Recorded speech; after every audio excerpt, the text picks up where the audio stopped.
Thank you, Mr. President. Thank you, distinguished Majority Floor Leader. With the permission of our colleagues, ilang bagay po ang nais ko sanang sabihin, paumanhin. Dininig ko muna ang posisyon at opinyon ng bawat isa bago ko pinagpasahang bumaba mula sa kinakaluklukan at kinakaupuan ko at sagutin ang ilan sa mga puntong ibinigkas nitong nagdaang ilang oras na. Una, nasabi na maikli lamang naman ang panahon ang kailangan gugulin para dito, bakit hindi pa ginawa noon? Hindi ba't obvious na nakita po natin itong nagdaang magtatatlong oras? Na oras na pinag-usapan natin ang impeachment, mahaba ang diskusyon. Hindi ito simpleng 30 minuto lang sa pag-issue ng summons dahil kailangan pahintulutan at payagan ang mahaba at malayang debate. At bago po ako lumayo, nais kong pasalamatan ang aking mga kasamahan dito sa Senado para sa isang maayos, civil at naaayon sa rules natin na diskusyon at debate. Ayon na rin sa sinumpaan nating tungkulin na pagpasahan ng lahat ng bagay nang naaayon sa ating paniniwalang tama at nararapat nating gawin. Hayaan mong simulan ko po ang ilang mga binanggit. Mr. President, Your Honor, I wrote the members of the Senate on February 24, 2025, outlining the basic reasons why we cannot, as of yet, schedule the impeachment complaint. Much has been said about the term forthwith, which I wrote to each and every member of the Senate. Mr. President, Your Honor, we are governed not only by the Constitution but also our rules. We are governed as well by precedents. We are governed as well by decisions of the Supreme Court pertaining to this matter. Allow me to, for the record, cite a few regarding this matter, lest they may think that it is only a one-sided opinion with respect to their definition of forthwith na agad-agad. Kada senador marahil may kanya-kanyang opinion kaugnay nito. Hindi ko pwedeng hayaan na sa record natin ay hindi maisabi ang ibang opinion kaugnay nito. Una, nakasaad po sa saligang batas kaugnay sa papel na dapat gampanan ng Kamara na dapat tugunan nila ang pagsampa ng impeachment complaint sa loob ng mga takdang panahon. Kung ilang session days para ilagay sa calendar, ilang session days para ilagay sa Committee on Justice, ilang session days para pagpasahan, ilang session days para pagdesisyonan ng plenaryo ng Kamara. Nakalagay din sa rules ng Kamara, anumang impeachment complaint regularly filed by one member, dapat po immediately, hindi po forthwith, immediately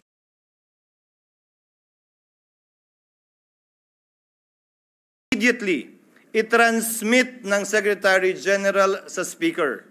Nakalagay din sa sariling rules ng Kamara, ang Speaker dapat sa loob ng 10 araw i-refer sa Committee on Justice. Bakit mahalaga yon? Dahil sang-ayon sa desisyon ng Korte Suprema sa Francisco case, dyan magsisimula ang 1-year ban sa pagsasampa ng pangalawa, pangatlo o pang-apat na impeachment complaint. Hindi yan ginawa ng Kamara. Sa katotohanan, hanggang nag-adjourn tayong lahat bilang Kongreso noong February 5, hindi yan ginalaw ng Secretary General sa kabila ng magkatabi lamang naman ng opisina ng Secretary General at ng Speaker. Sasabihin marahil ng ilan, tapos na yan. Lumipas na yan, tulad ng sinabi ni Senator Coco, wala na tayong magagawa dyan. Nandun ako. Pero may katanungan akong iiwan bago nating lisanin ang puntong yan. Nasaan yung mga nagrereklamong dapat agad-agad? Nasaan yung mga nagsasabing ngayon na, wag nang pagpaliban, ba't ba dinedelay? Inupuan po na mahigit 2 buwan, magtatatlong buwan nga ito. Hindi inaksyonan. Wala naman ako narinig na nagreklamo na nasa na yung agad-agad. Sa kanila nakalagay immediately, may takdang araw pa. Yan ang paksa ng petition sa Korte Suprema ngayon na inihain ni Vice President Sara Duterte kaugnay sa pag-iiwas sa tinatawag niyang 1-year ban na nakasaad sa saligang batas. Now let me proceed to forthwith. I quoted this in my letter to all the senators. Forthwith, citing various cases, Mr. President, Your Honors, means within a reasonable time, which may be longer or shorter period according to the circumstances of a particular case. It means it is elastic in nature and varies with every case. Quote, it may be modified by circumstances and the nature of the duty to be performed. Marami po nagsasabi ng opinion na agad-agad. Kung gaano karami po ang abogado, kung gaano karami po ang marunong at magaling, ganoon din kadami marahil ang kanilang interpretasyon. Pero nasaan ang probisyon ng saligang batas, desisyon ng korte nag-iinterpreta doon na nagsasabing agad-agad nga ang ibig sabihin yan, samantalang hindi naman agad-agad ang interpretasyon ng salitang immediately ng Kamara. Kung talagang immediately ang gusto, edi sana ang sinulat ng mga nagsulat ng konstitusyon, immediately din tayo. Yung immediately nga ng House, hindi yun ang interpretasyon. Tapos tayo ganyan. If the prosecutors themselves, the complainants themselves were not that interested and sat on these complaints for over 2 months, tayo bigla ngayon, mamadaliin nila habang nagpabanjing-banjing sila ng mahigit 2 buwan sa mababang kapulungan. Pangalawa, bagaman tama si Senator Pimentel at sang-ayon ako na pwede tayo mag-trial habang recess. Ginawa na po yan sa kaso ni Chief Justice Corona. Again, we are governed not only by the Constitution, by our rules, but also by precedents. Subalit, may malaking pagkakaiba.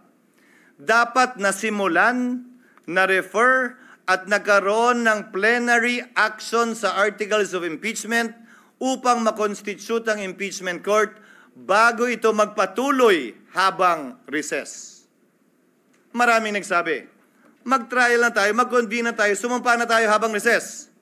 Sa pananaw at palagay ko, labag yan sa saligang batas. At dun sa mga talagang gustong matanggal si Vice President Sara Duterte, dun sa mga galit sa kanya, inis sa kanya at gustong madali itong impeachment, para mo lang dinagdag, binigyan siya ng dagdag na balang questionin ito sa Korte Suprema. Dahil hindi po pwede yan. At hindi po ako papayag na mangyari at gawin yan dahil lamang gusto nila at nagmamadali sila. Sinabi ko na sa simula pa lang ng impeachment process na ito, 1 linggo matapos i-file yan dito sa Senado, 2 oras bago tayo mag-adjourn sa huling araw ng ating sesyon.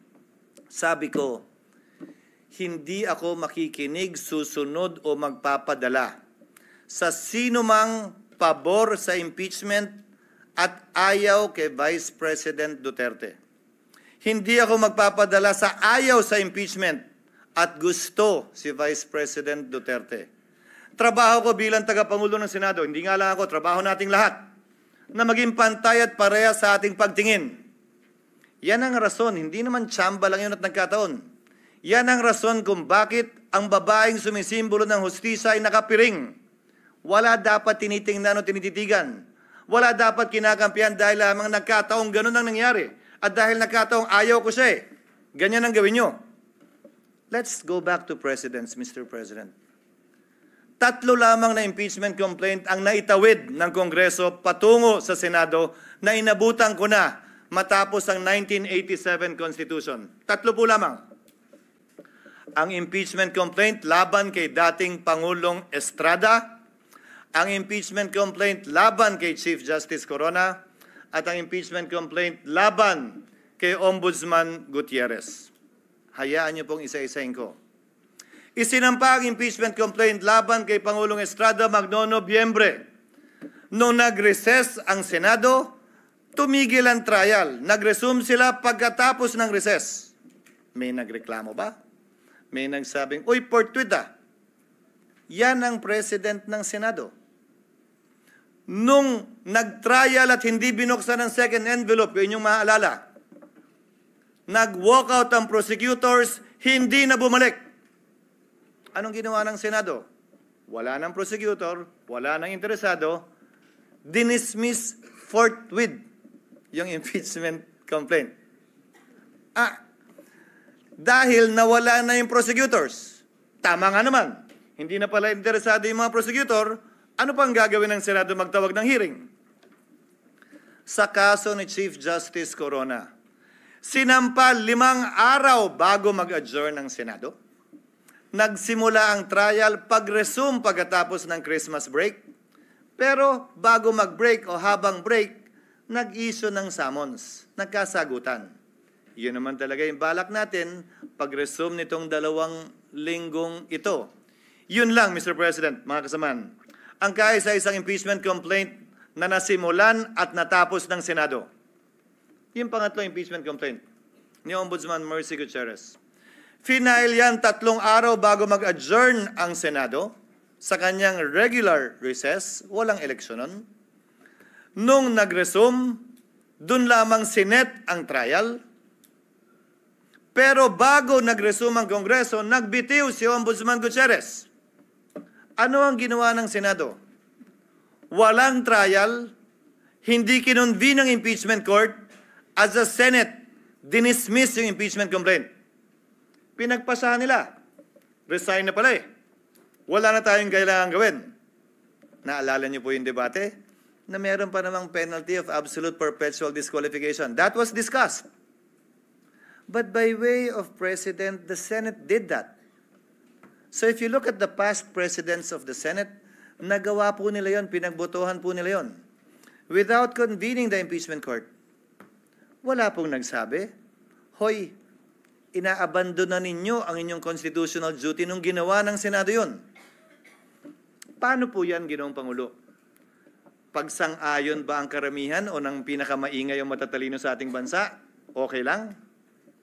Pag hindi sila sang-ayon, hindi na okay. Bugbog ka na. Bugbog na institusyon. Dapat may gawin na tayo. The Constitution, the rules, and the precedents, Mr. President, do not change simply because a group says otherwise. Baliktan naman pa natin. Yung isang naudlot na impeachment complaint laban kay dating Chief Justice Davide. Karamihan sa mga civil society groups tutol doon sa impeachment complaint na yon. Tungkol sa corruption din yon. Tungkol sa pag-aabuso din ng poder yon. Parehong mga grounds. Dahil yun naman ang ground ng impeachment talaga eh. Anong sinabi nung halos parehong grupo ngayon na gusto ang ulo ni Vice President Sara? Ay, masama yung impeachment yan. Hindi yan dapat i-file. Dapat i-dismiss nyo yan. Mabuting tao si Chief Justice Davide. Nagsalita pa ang mga miyembro ng Senado noon. Kahit padala yan ng Kamara sa amin, hindi namin tatanggapin yan. Sinabi din po ng Senado noong mga panahon yun. At saka busy kami sa budget. Kailangan muna namin unahin yan bago yan. Babalik ko ang katanungan. Nagbabago ba? Depende kung sinong may gusto. Hindi ba dapat kung ano yung pamantayan at batayan kaugnay ng impeachment complaint, sino man ang nasasakdal? Pareho at parehas ang pagtrato natin. Ngayon, kaugnay ng kasalukuyang impeachment complaint, nakalagay po sa rules ng Senado, ang impeachment proceedings dapat i-refer sa Committee on Justice. Ang ginawa ng Senado, bagaman pareho ang rules natin na bahagi ng ating President, ni-refer sa Committee on Rules na siyang naging hudyat para buuin ang impeachment court. Sa Estados Unidos, kung saan natin kinopya ang karamihan ng mga provision ng ating impeachment rules, ang mga miyembro ng Kamara na nag-hire ng impeachment o mga prosecutors, sila ang nagbabasa niyan. So, nung nakita po namin sa parte ng Secretariat, yung President na yon, nung nakita po namin yung provision na dapat sa Committee on Justice i-refer, sinuggest namin na basahin yung articles of impeachment ng prosecutors mismo. Sa Senado, hindi pa sa Korte. Para magsilbing hudyat yon ng pag-convene ng impeachment court at panunumpa ng mga judges ng impeachment court. Yung po sana ang nakatalagang gawin sa June 11. Nasabi po ni Senator Villanueva, ano nga ba ang pagkakaiba? June 2, June 3, June 5, June 4, June 9, June 10, June 11. Kung susundan natin ang ginawa ng mga ibang impeachment court sa mga nagdaang panahon, ini-issue lamang nila yung summons para mabigyan ng sapat na panahon. Ang nasasakdal na isumite yung kanyang answer dyan sa impeachment complaint. At pagkatapos nun, dahil magtatapos ang kapangyarihan ng mga prosecutor sa June 30, hindi po tayo pwede magpatuloy sa ating paglilitis dahil hindi naman pwedeng one side lang yung ating mapapakinggan pagkatapos ng June 30. Doon sa nagsasabi na may mga private prosecutor naman na i-appoint ang Kamara. With the principal goes the agent because the authority of the principal ceases by June 30. So, napag-usapan, tatawid ba ito? Tatawid ba ito sa susunod na Kongreso? Kung gaano rin karami siguro ang senador, ganong karami din ang opinion. Kung gaano karami ang abogado, ganong karami din ang magaling nilang basehan kung tatawid nga ba o hindi. My position is that it will.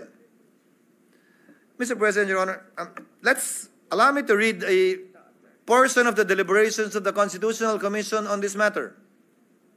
Delegate Aquino, because I would proceed, quote, from settled jurisprudence that impeachment proceedings are essentially judicial in nature, such that it follows that when the legislative chamber undertakes these proceedings, it sits as a court of justice, and therefore, it is not bound by the rules of legislative sessions. It cannot adjourn. Assuming that the session is adjourned, impeachment proceedings should not in any way be affected by the adjournment of the session. Delegate Romulo. That is not precluded from our proposal.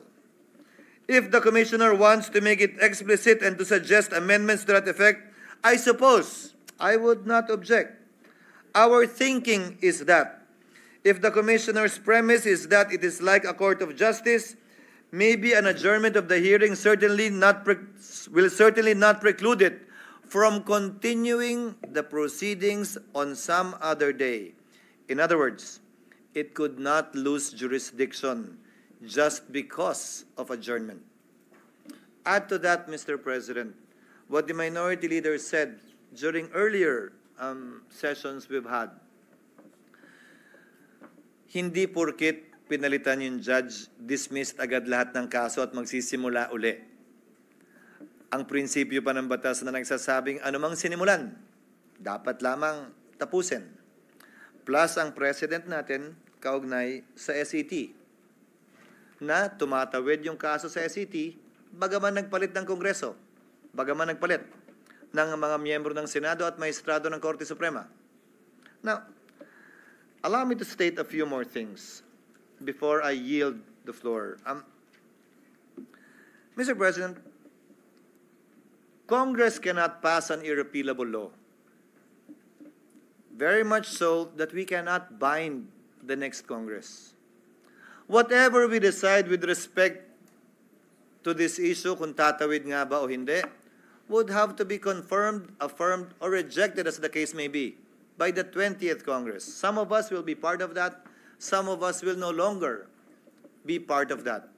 But we cannot tie their hands and bind their hands.